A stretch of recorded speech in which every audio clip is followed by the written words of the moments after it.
Class 10th का आपदा प्रबंधन का इस वीडियो में हम आप लोगों को objective plus subjective question answer बताएंगे।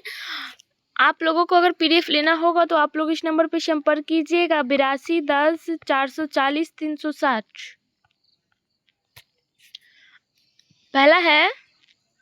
पहला क्वेश्चन है आपदा क्या है, इसका आंसर है उत्तर इसका है वैसी अचानक होने वाली विनाशक और विध्वंसक घटना जिससे जान माल की भारी क्षति होती है तथा इसका प्रभाव लंबे समय तक रहता है, आपदा कहलाता है। बहुत ही आसान शब्दों में है। दूसरा क्वेश्चन आपदा प्रबंधन क्या है, इसका आंसर आपदा की रोकथाम के लिए किए जाने वाले कार्य एवं प्रयास आपदा प्रबंधन कहलाते हैं। अगला क्वेश्चन है आपदा कितने प्रकार के होते हैं, इसका आंसर है आपदा 2 प्रकार के होते हैं, प्राकृतिक आपदा एवं मानवजनित आपदा। अगला क्वेश्चन है प्राकृतिक आपदा किसे कहते हैं, इसका आंसर है ऐसी आपदा जो प्राकृतिक परिवर्तनों के फल स्वरूप आती है, प्राकृतिक आपदा कहलाती है। ऐसी आपदाओं पर हमारा कोई नियंत्रण नहीं होता है। इन आपदाओं के मूल में प्रकृति होती है परंतु मनुष्य द्वारा पर्यावरण के साथ छेड़छाड़ से भी वे घटित हो सकती हैं या इसके घटने को बढ़ावा मिलता है। आप लोग देख लीजिए इसका आंसर, जैसे भूकंप, भूस्खलन, बाढ़, सुनामी आदि। प्लेग, डेंगू, मलेरिया जैसे विभिन्न महामारी भी प्राकृतिक आपदा के अंतर्गत आते हैं। अगला क्वेश्चन है प्राकृतिक आपदा कितने प्रकार के होते हैं, इसका आंसर है 2। पहला आवर्तक प्राकृतिक आपदा, इसमें वैसे प्राकृतिक आपदाएं आती हैं जिसकी पुनरावृत्ति हो सकती है जैसे भूकंप, सुनामी, चक्रवात इत्यादि। और दूसरा है अनावर्तक प्राकृतिक आपदा, इसमें वैसे प्राकृतिक आपदाएं आती हैं जिसकी पुनरावृत्ति प्रायः तुरंत नहीं होती है जैसे बाढ़, सूखा, अतिवृष्टि इत्यादि। अगला क्वेश्चन है मानव जनित आपदा किसे कहते हैं, इसका आंसर है वैसी आपदा जो मानव निर्मित साधनों या मानवीय क्रियाकलापों के कारण घटित होती है, मानव जनित आपदा कहलाती है जैसे प्रदूषण, आतंकवाद, जहरीली गैसों का रिसाव, दंगा, दुर्घटना, जैविक अस्त्रों का प्रयोग आदि। अब इम्पोर्टेंट ऑब्जेक्टिव क्वेश्चन है। पहला क्वेश्चन है मानव जनित आपदा के कुछ उदाहरण दे, इसका आंसर है सांप्रदायिक दंगा, आतंकवाद, रेल दुर्घटना इत्यादि है। दूसरा है प्राकृतिक आपदा के कुछ उदाहरण दे, इसका आंसर है सुनामी, बाढ़, भूकंप, भूस्खलन, सुखाड़ इत्यादि। अगला क्वेश्चन है मानव शरीर में आग लगने से जलने की स्थिति में जले हुए स्थान पर क्या प्राथमिक उपचार करना चाहिए, इसका आंसर है ठंडा पानी डालना चाहिए। अगला क्वेश्चन है कृषि सुखाड़ होता है, इसका आंसर है जल के अभाव में। अगला क्वेश्चन है बिहार का कौन सा क्षेत्र बाढ़ग्रस्त है, इसका आंसर है उत्तरी बिहार। अगला है बिहार का कौन सा क्षेत्र सूखा से ग्रस्त है, इसका आंसर है दक्षिण बिहार।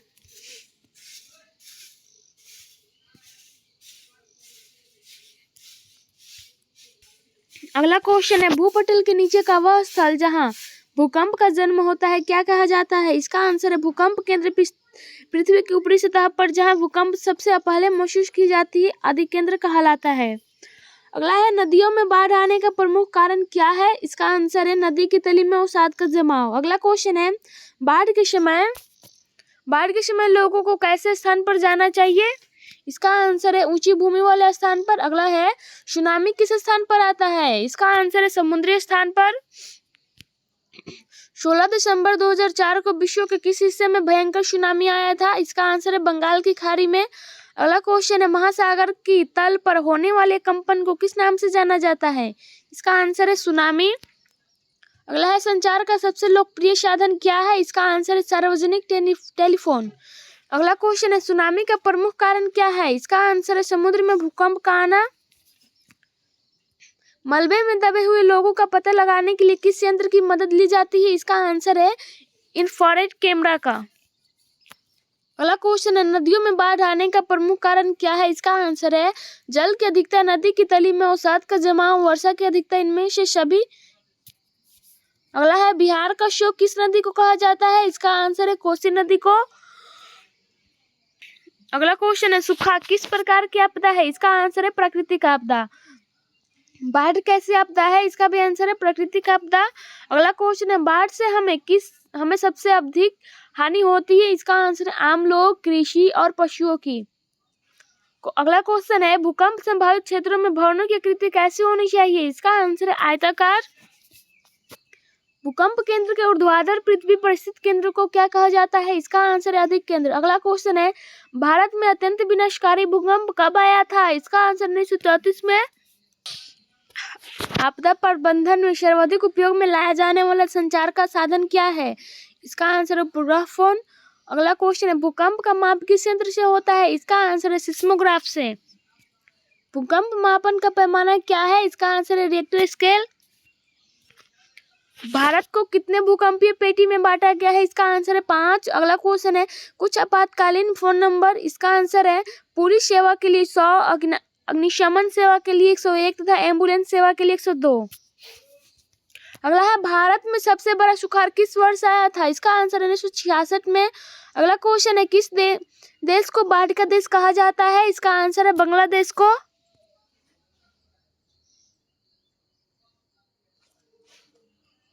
अगला क्वेश्चन है, अगस्त 2008 में नेपाल के किस स्थान पर कोसी बांध टूट जाने के कारण उत्तरी बिहार में भयंकर बाढ़ आई थी? इसका आंसर है कुशा नामक स्थान पर। अगला है, इनसेट का तात्पर्य है? इसका आंसर है इंडियन नेशनल सैटेलाइट।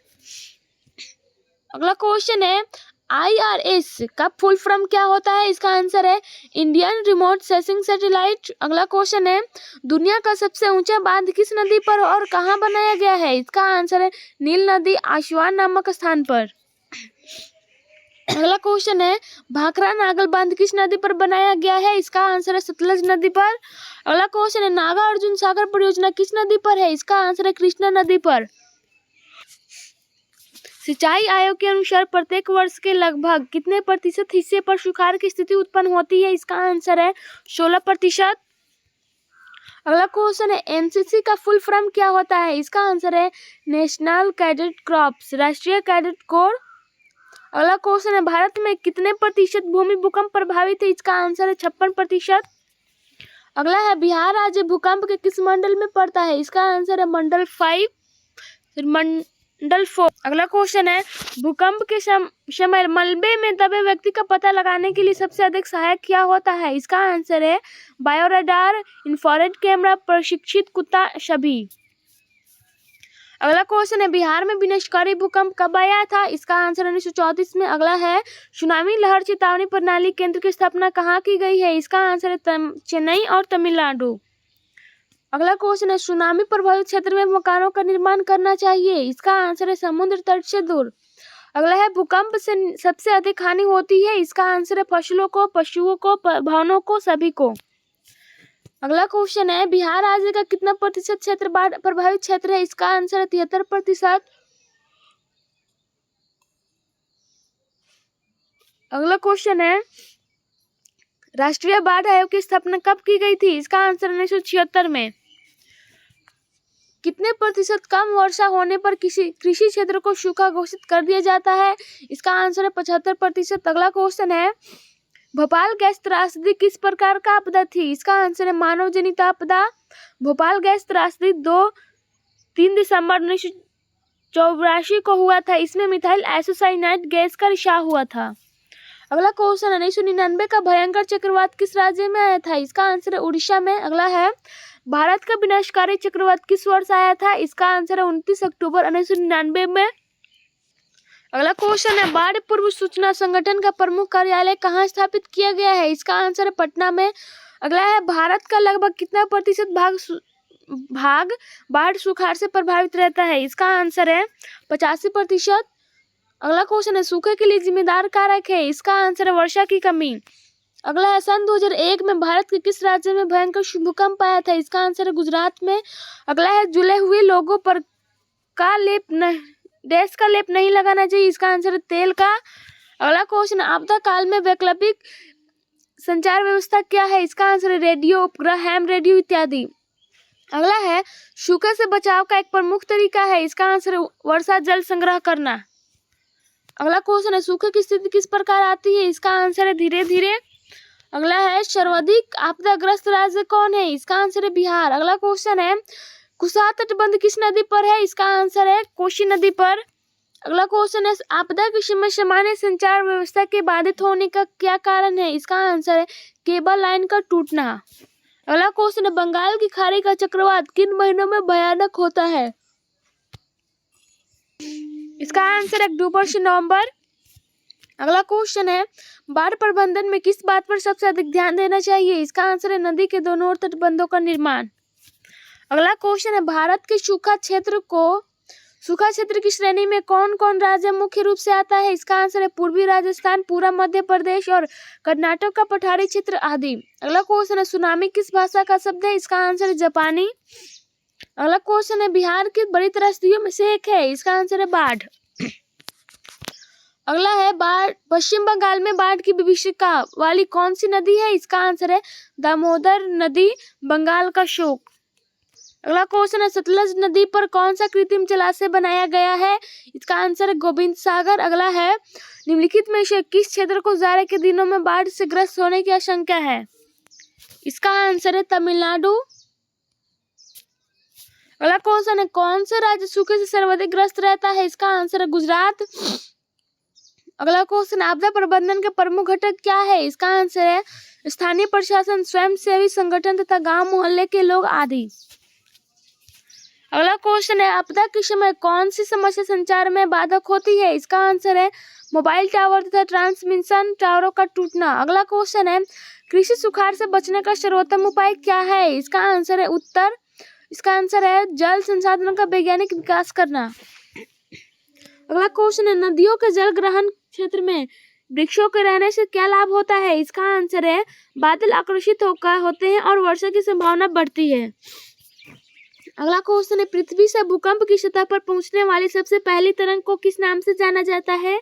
इसका आंसर है पी तरंग। अगला है, किस देश को भूकंपों एवं ज्वालामुखियों का देश कहा जाता है? इसका आंसर है जापान को। अगला क्वेश्चन है, भूकंप तरंग कौन कौन होते हैं? इसका आंसर है 3, पी, एस तथा एल। अगला है, सबसे खतरनाक तरंग कौन है? इसका आंसर है एल। अगला क्वेश्चन है, सुदूर संवेदी उपग्रह रिमोट सेंसिंग उपग्रह का उपयोग किस लिए होता है? इसका आंसर है संसाधनों की खोज के लिए। अगला क्वेश्चन है, सुनामी प्रभावित क्षेत्र में मकानों का निर्माण कहाँ करना चाहिए? इसका आंसर है समुद्र तट से दूर ऊंचाई पर। अगला क्वेश्चन है, भारत के कितने जिलों की पहचान सूखा प्रभावित जिले के रूप में की गई है? इसका आंसर है 77। अगला क्वेश्चन है, बिहार में बाढ़ प्रभावित जिलों की संख्या कितनी है? इसका आंसर है 28। अगला क्वेश्चन है, देश में लगभग से अधिक लाइसेंस धारी एमेच्योर रेडियो ऑपरेटर है? इसका आंसर है 15,000। अगला क्वेश्चन है, सूखे से बचाव का मुख्य तरीका है? इसका आंसर है नदियों को आपस में जोड़ना और वर्षा जल का संग्रह करना। अगला क्वेश्चन है, महोर्मी नामक तूफान किस राज्य में आता है? इसका आंसर है ओडिशा में। अगला क्वेश्चन है, आग लगने की स्थिति में क्या प्रबंध करना चाहिए? इसका आंसर है आग लगने की स्थिति में निम्नलिखित प्रबंध करनी चाहिए।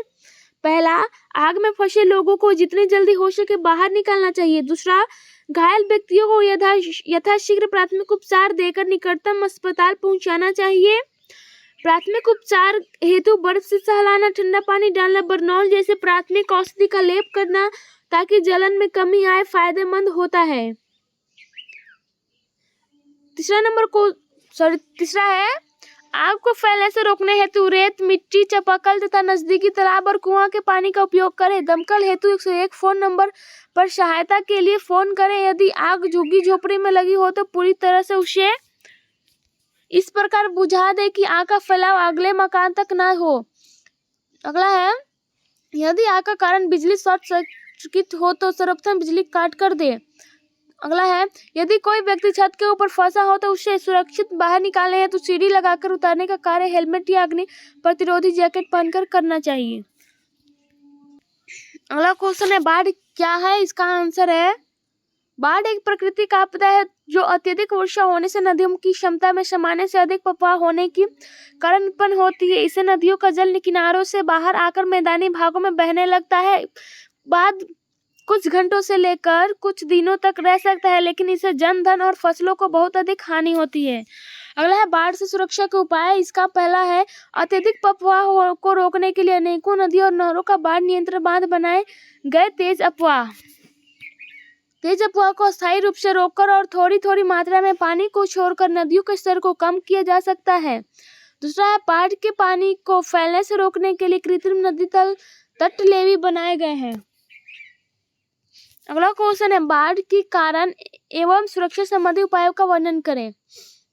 अगला इसका आंसर है, बाढ़ ऐसी प्राकृतिक आपदा है जो अत्यधिक वर्षा होने से नदियों की क्षमता में सामान्य से अधिक अफवाह होने के कारण उत्पन्न होती है।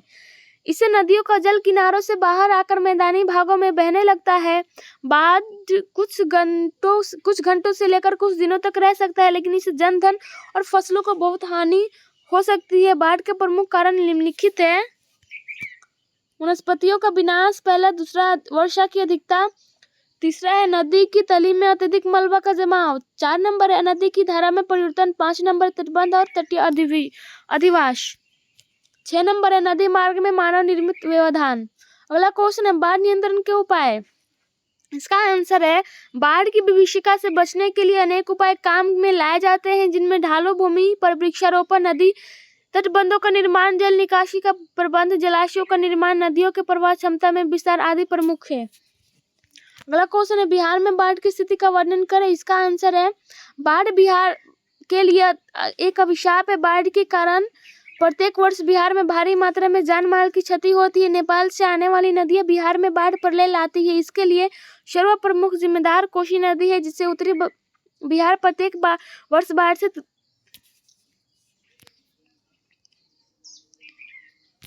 बिहार में बाढ़ की स्थिति का वर्णन करें। उत्तर: बाढ़ बिहार के लिए एक अभिशाप है। बाढ़ के कारण प्रत्येक वर्ष बिहार में भारी मात्रा में जानमाल की क्षति होती है।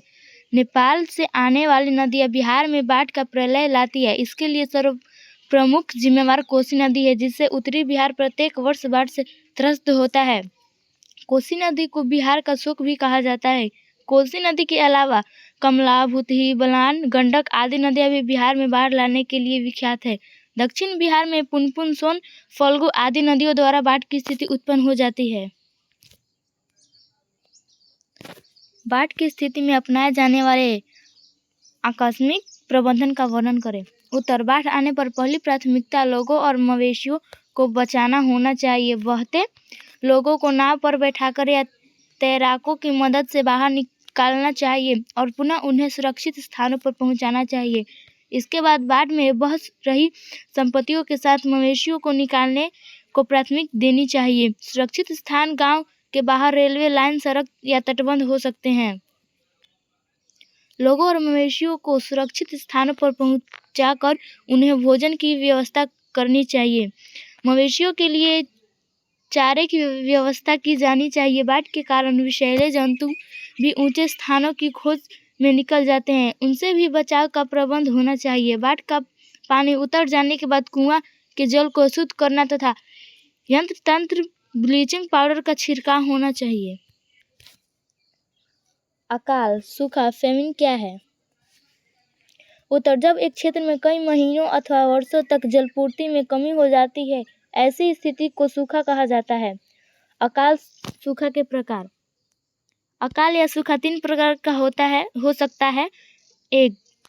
मौसम विज्ञान संबंधी सूखा। यह तब होता है जब किसी क्षेत्र में वास्तविक वर्षा वहां के जलवायु संबंधी अर्थ में बहुत कम होती है। 2. जलीय सूखा। सतही जल में बहुत अधिक कमी आने के कारण नदियों, झीलों और तालाबों का सूखना। 3. कृषि संबंधी सूखा। मिट्टी की आर्द्रता में कमी आने से कृषि उत्पादकता में कमी होना। सूखा प्रबंधन का वर्णन करें। उत्तर: किसी इलाके में जब पानी की उपलब्धता सांख्यिकीय आवश्यकताओं से नीचे हो जाती है तो उस स्थिति को सूखा कहते हैं। सूखा प्रबंधन के लिए निम्न तरीके अपनाए जा सकते हैं। पहला है वर्षा जल का संचय करना। दूसरा है सिंचाई के वैकल्पिक स्रोतों को विकसित करना। तीसरा है सूखा अवरोधी फसलों के किसानों द्वारा प्रयोग। चौथा है वैकल्पिक रोजगारों को प्रोत्साहन। पांचवा है सूखे की स्थिति में कृषकों के सरकारी उदाई में या तो ढील देना अथवा माफ करना। भूकंप अर्थक्वेक क्या है? उत्तर: पृथ्वी के भूपटल में उत्पन्न तनाव का उसकी सतह पर अचानक मुक्त होने के कारण पृथ्वी की सतह का हिलना या कांपना भूकंप कहलाता है। भूकंप अर्थक्वेक से बचाव के कुछ महत्वपूर्ण उपाय सुझाएं। उत्तर: 1. भूकंप महसूस होते ही घर से बाहर निकलकर खुली जगह पर चले जाएं। अगर गली काफी संकरी हो और दोनों ही और बहुमंजिला इमारतें बनी हो तो बाहर निकलने से कोई फायदा नहीं होगा, तब घर में ही सुरक्षित ठिकानों पर रहें। 2 नंबर, अगर घर से बाहर निकलने में काफ़ी वक्त लगने का अनुमान हो तो कमरे के कोने में या किसी मजबूत फर्नीचर के नीचे छुप जाए। सिर के साथ साथ शरीर के अन्य संवेदनशील अंगों को पहले बचाने की कोशिश करें। 3, घर के बाहर निकलकर कभी भी बिजली, टेलीफोन के खंभे या पेड़ पौधे के नीचे न खड़े हों। 4, भूकंप महसूस होते ही टीवी, फ्रिज जैसे बिजली के सारे उपकरण प्लग से निकाल दें। 5, एक बार बहुत तेज भूकंप आने के बाद कुछ घंटों तक आफ्टर शॉक्स आ सकते हैं। इनसे बचने का इंतजाम पहले ही कर ले। आफ्टर शॉक्स आने की कोई तय मियाद नहीं होती है, इसलिए अफवाहों पर बिल्कुल ही ध्यान न दें। भूकंप के प्रभावों को कम करने वाले 4 उपाय सुझाएं। उत्तर, भूकंप के प्रभाव को कम करने वाले 4 उपाय निम्नलिखित हैं। 1, अपनी इमारत की संरचना की इंजीनियरों द्वारा जांच कराएं और यदि संभव हो तो कमजोर भागों को मजबूत कराएं। 2, घर में गीजर, बड़े फ्रेम वाले फोटो आईने वगैरह ऐसे स्थानों पर न टांगे कि वह गिरकर किसी को घायल कर सके। 3, भूकंप के समय आपकी सबसे बढ़िया प्रतिक्रिया होगी कि निकल भागे, किसी मजबूत वस्तु के नीचे छिप जाए अथवा ज्यों का त्यों खड़े रहे और भूकंप रुकने का इंतजार करे। वैसे खिड़कियों जो लटक रही हो या गिर सकती हो उनसे दूर रहे। अगर उपलब्ध हो तो अपना सिर तकिए से ढक ले। इमारत से बाहर तभी निकले जब भूकंप रुक जाए। 4, अगर आप घर से बाहर हैं तो बिजली के तारों, भवन की बाहरी दीवारों, गली बत्तियों और पेड़ों से दूर रहे। किसी इमारत के पास न खड़े हों क्योंकि वह गिर सकता है। यदि आप किसी गाड़ी में है तो इमारत, दीवार और पेड़ से दूर ठहर जाए। अधिकेंद्र, ईपी सेंटर किसे कहते हैं? उत्तर, भूपटल पर वे केंद्र जहां भूकंप के तरंग का सर्वप्रथम अनुभव होता है अधिकेंद्र कहलाता है। भूकंप केंद्र। अर्थक्वेक सेंटर क्या होता है? उत्तर, भूपटल के नीचे का वह स्थल जहां भूकंपीय कंपन प्रारंभ होता है भूकंप केंद्र कहलाता है। संचार का सर्वाधिक लोकप्रिय साधन क्या है? उत्तर, सार्वजनिक टेलीफोन सेवा। PSTN का फुल फॉर्म क्या होता है? उत्तर, public switch telephone network. Public switch telephone network.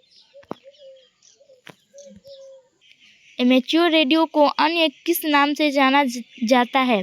उत्तर, हैम रेडियो। हैम रेडियो क्या है?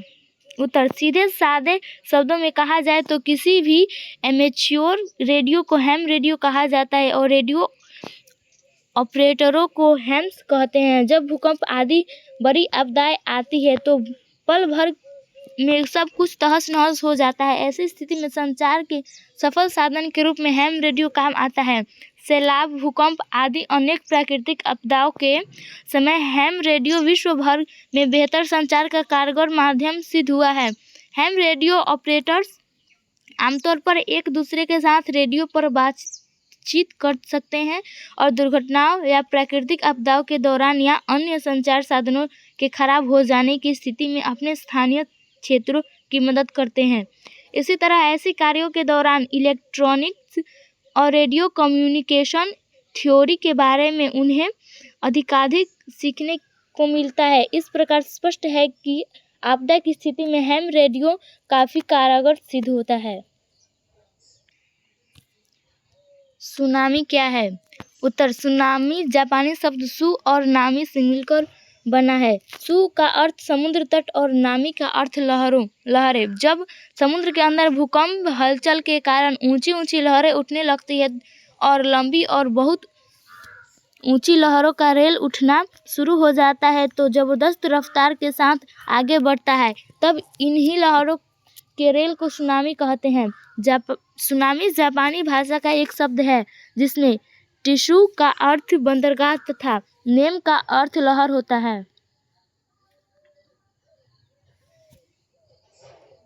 सुनामी से बचने के उपाय सुझाएं। सुनामी के आने का संकेत मिलने के बाद क्या करना चाहिए?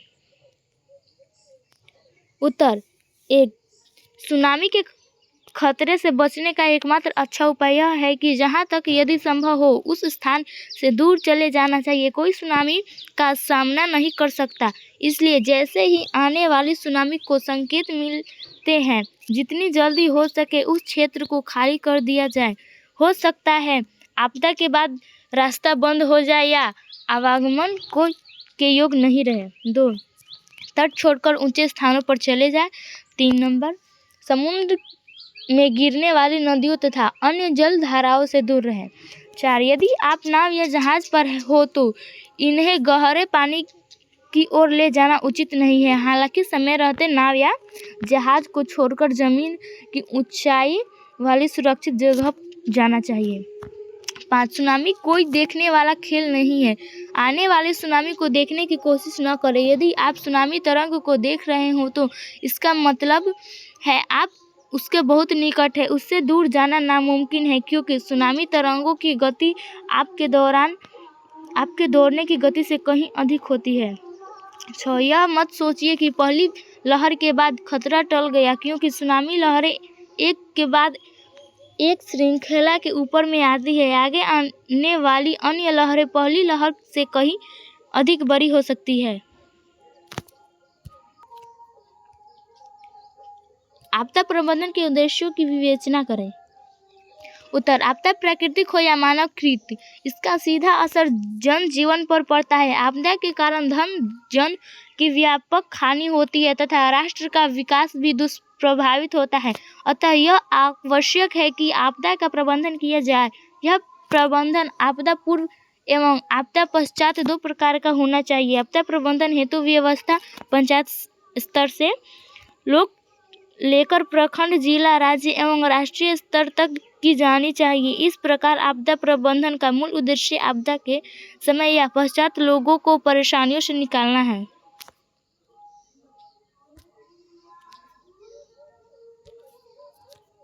आकस्मिक आपदा प्रबंधन में स्थानीय प्रशासन की भूमिका का वर्णन करें। उत्तर, आकस्मिक आपदा प्रबंधन में स्थानीय प्रशासन की काफ़ी महत्वपूर्ण भूमिका होती है। जिस प्रकार स्थानीय प्रशासन में स्थानीय लोग रहते हैं वैसे ही स्वयंसेवी संस्थाओं में भी स्थानीय लोग ही रहते हैं। इन लोगों को मालूम रहता है कि आपदा में कैसा प्रबंध किया जाए। उस क्षेत्र के चप्पा चप्पा से वे परिचित होते हैं। उन्हें मालूम होता है कि कहाँ पर अधिक लोग फंसे होंगे और उन्हें कहाँ पहुँचाया जाए जिससे वे सुरक्षित रह सके। उनको मदद पहुँचाना भी उनके लिए आसान होता है। यह काम केवल युवक ही कर सकते हैं और उन्हीं को आगे रखना चाहिए। युवकों को पहले से ही प्रशिक्षित करके रखा जाए तो और भी आसानी होगी। स्वयंसेवी संस्थाओं की युवकों को आपदा प्रबंधन को अपनी दिनचर्या का एक अंग समझाना चाहिए। स्वयंसेवी संस्था गांव के युवकों और वहां के स्थानीय प्रशासन जैसे ग्राम पंचायत के प्रबंधक के बीच समन्वय होना चाहिए।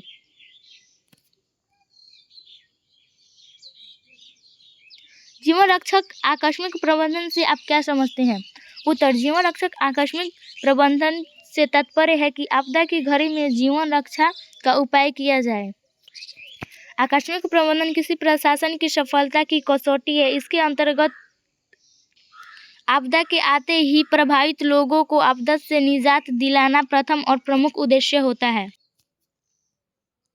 भूस्खलन लैंडस्लाइड क्या है? उत्तर, भूस्खलन का अर्थ है जमीन का धंसना, उसमें दरार पड़ना, उसमें गड्ढे हो जाना आदि। भूस्खलन प्राय पहाड़ी क्षेत्रों में हुआ करता है।